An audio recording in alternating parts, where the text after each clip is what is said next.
Cody Lundin was unlike anyone who had ever appeared on television. With his long braids, calm voice, and bare feet walking across the harshest terrains on Earth, he captured the imagination of millions. Viewers of Dual Survival were mesmerized by his authenticity, a man who truly lived what he preached. No fancy gear, no ego, just pure survival knowledge drawn from decades of living close to nature.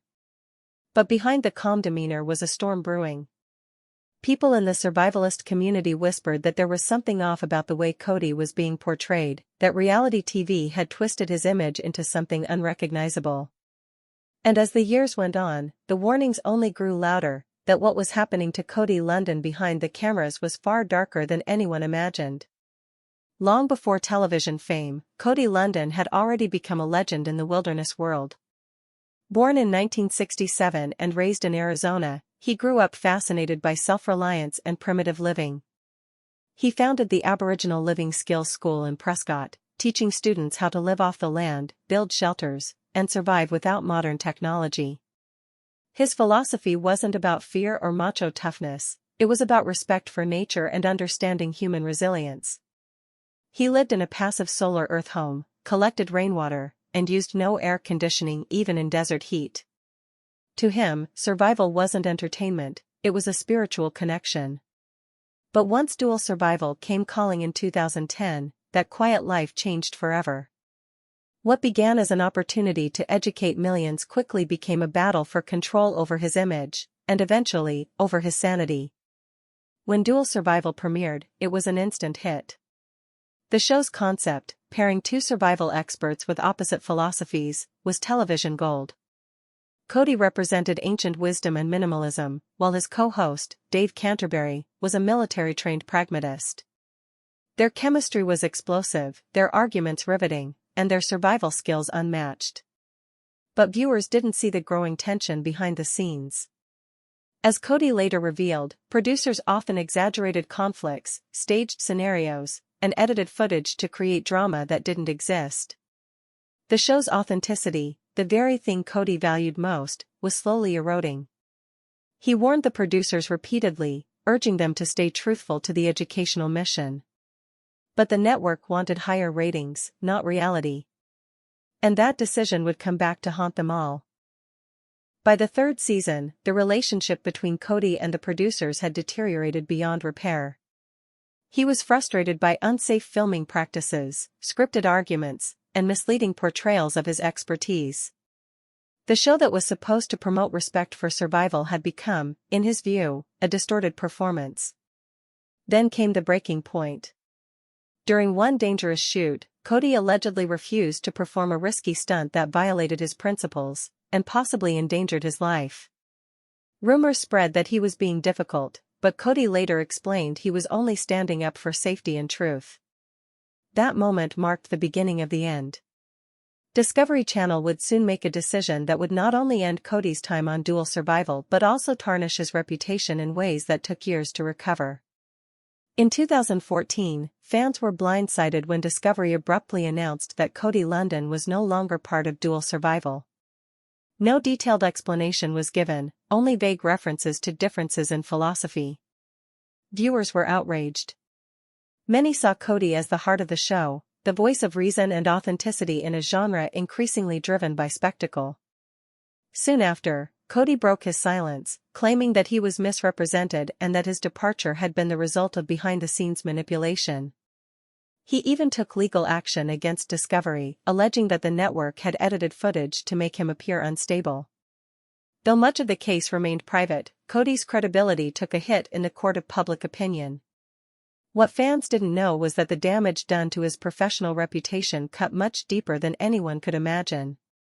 In the aftermath, Cody disappeared from television altogether. While other survival stars built social media empires and merchandise lines, Cody retreated into quiet isolation, returning to his Arizona home and teaching small classes at his school. He rarely gave interviews, but when he did, his words were heavy with disappointment. He spoke about the cost of authenticity in a fake world, how truth-tellers are often punished for refusing to play along. The man who had once inspired millions now lived off the grid once again, wary of the industry that had betrayed him. To many, it felt like television had deliberately erased him, a man too genuine, too independent, to be controlled.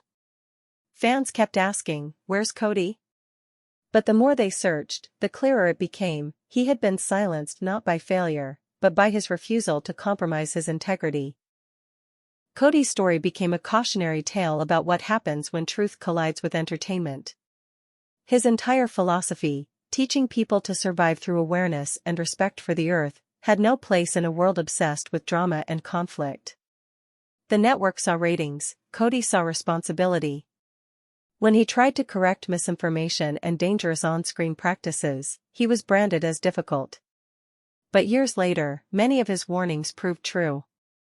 Viewers began realizing that later seasons of Dual Survival lacked the same spirit and authenticity.